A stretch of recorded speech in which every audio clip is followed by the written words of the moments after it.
Hello, this is June Collier, Executive Vice President with MyEcon. In this video presentation, I'm going to share with you how to answer a new associate's question of where should I start first when it comes to investing and personal finances. The very first thing you want to make clear is that you are not a financial advisor.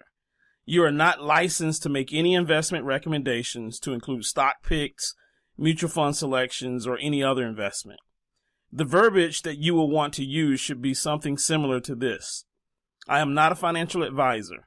Any advice that I offer you will be advice as someone who has managed their own personal finances. I do not recommend stocks, nor do I recommend any other investment vehicles. You should seek to pay a professional for that type of assistance. What I will offer is financial literacy. I will provide you with information to make an educated decision. I will explain the solid reasoning behind my advice. The first thing you should understand is that no two people have the same financial situation. Because of this, you should never just offer blanket advice. You must ask personal questions before making recommendations. The foundation of your advice should be based on their goal to get a good return or value on their money. They should also be open to unconventional wisdom about money. You will advise them things about money that they may not be used to hearing. Finally, they must be willing to go through the pain of change. If you want your life to change, you have to change. This can be uncomfortable to most people because we are creatures of habit. The starting point is the baseline, a financial snapshot of where they are in their finances today. Now, people don't like to hear the word budget, but it is something they will need. For now, create a budget that has no restrictions. Simply write down where all of their money is currently going. Where are they spending their money? They will need to complete the cash flow strategist. This is software that they will have access to as an associate. They should sit down and enter all their debts with amounts owed, interest rates, and other data requested by the cash flow strategist software. Finally, they need to list their income. How much money are they bringing into their household? Now, if I could offer you one piece of advice to help you create wealth, it would be pay yourself first. Do not pay any bill before you pay yourself first. Robert Kiyosaki was on the Oprah Winfrey Show many years ago, and this was the advice he gave. This is that unconventional wisdom that I mentioned earlier. A guy in the audience was so caught up in his responsibility to pay his creditors that he forgot the first cardinal rule to wealth. Pay yourself first. I am not telling you to be irresponsible for your debts, but what I am saying is to pay yourself first. Now, that's the fourth time that I've mentioned it. You should invest at least 10% of what you make. Don't make any excuses about how you don't have the money. Find it. As a MyEcon associate, one of the first places to look is in the readjustment of your withholding allowance, your W-4.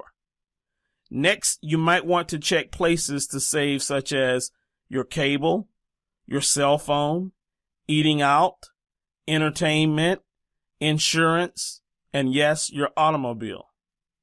If you want to learn how bad a person really wants to become wealthy, ask them to cut off their cable and see what they say. Tell them to downgrade their $500 a month BMW payment to a $250 a month used Toyota payment and see what they do. Depending on their situation, they might need to look at getting a part-time job or starting a home-based business like MyEcon. Finally, they must commit to setting up an automated process in their investing. Once you have it set up on automation, you won't even have to think about it. Check out The Automated Millionaire by David Bach. So now that you are convinced to pay yourself first and you have found 10% to invest, where's the first place you should invest? I always ask if their company offers a 401k on their job. If their company does, my next question is if their company has any type of match. Oftentimes, companies will match dollar for dollar, 50 cents per dollar, or 25 cents per dollar. If this is the case, they must contribute to their 401k first, but only up to the amount that's being matched. You'll see why in a minute. Let's take Bob as an example.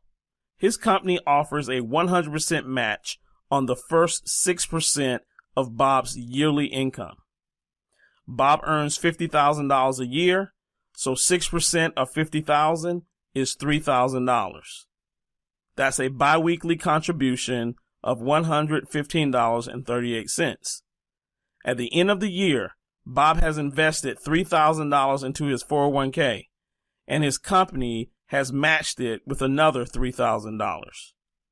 What is Bob's rate of return on his investment? If Bob contributed $3,000 and his company also contributed $3,000, Bob has earned a 100% return on his investment. Now, if Bob invests in a traditional 401k, he will also earn a tax advantage amount of approximately $1,000 to $1,285 in savings. This would increase his investment return to a 125% to 130% return guaranteed. Now, let me explain to you how I came up with that number. When Bob invested his $3,000 into a traditional 401k plan, he did not have to pay any taxes on that money. If Bob was in the 25% tax bracket, Bob would need to earn $4,000 to take home $3,000. If Bob was in the 30% tax bracket, Bob would need to earn $4,285 to take home $3,000. Finally, if Bob's 401k investment earns a return while in the market, that amount is added to the 125% to 130% return, making it one of the best returns on investments that you could ever have. Ensure that your associate is participating in their matching 401k program and maxing out the match. They are leaving a huge investment on the table if they're not. Now, Bob has a remaining 4% to invest. Remember, he is to invest 10% of what he makes. His company matches up to 6% of his income in his 401k. So Bob has maxed out his investment up to that match. That leaves him with 4% to invest. If Bob does not have an emergency fund, we're going to have him use the remaining amount of that money, the 4%, to fund his emergency fund. If a person earns less than $20,000 a year, a good emergency fund amount would be $500. If a person earns more than $20,000 a year, a good emergency fund amount would be $1,000.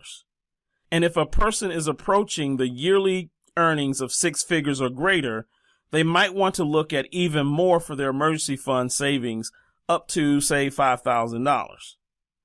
Once they have fully funded their emergency fund, they can redirect the money back to either their 401k or an IRA. Now, usually 401ks limit you to your investment choices, so you can open up an IRA and have a wider range of investment choices. You can also choose to go with a traditional IRA or a Roth IRA. There are advantages to both, but I won't cover that here in this video. So, at this point, the associate is paying themselves first and is investing 10%. Now, let's take a look at eliminating debt. We need to help them find some extra money to go towards their first debt payment. We're going to use a principle called the snowball debt elimination method. It works simply by taking any extra money that you have and applying it in a concentrated effort to one debt, usually the lowest debt you have.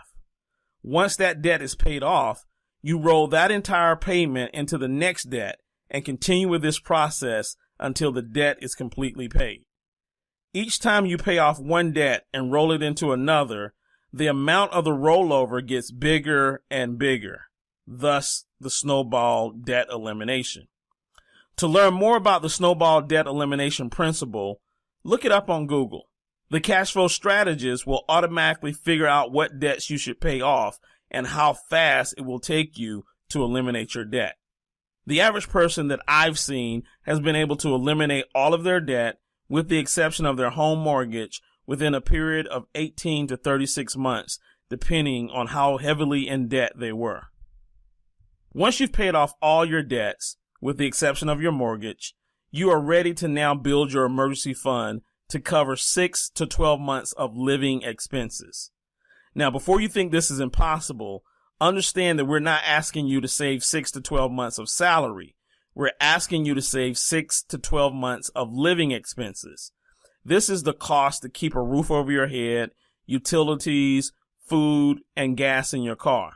Remember, at this stage, you no longer have any debt, so covering your living expenses for the next 6 to 12 months can be relatively easy.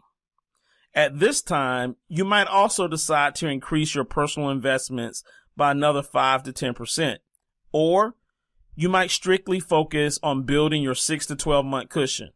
The choice is yours. By the time you have 6 to 12 months of living expenses saved, your financial life is looking really good.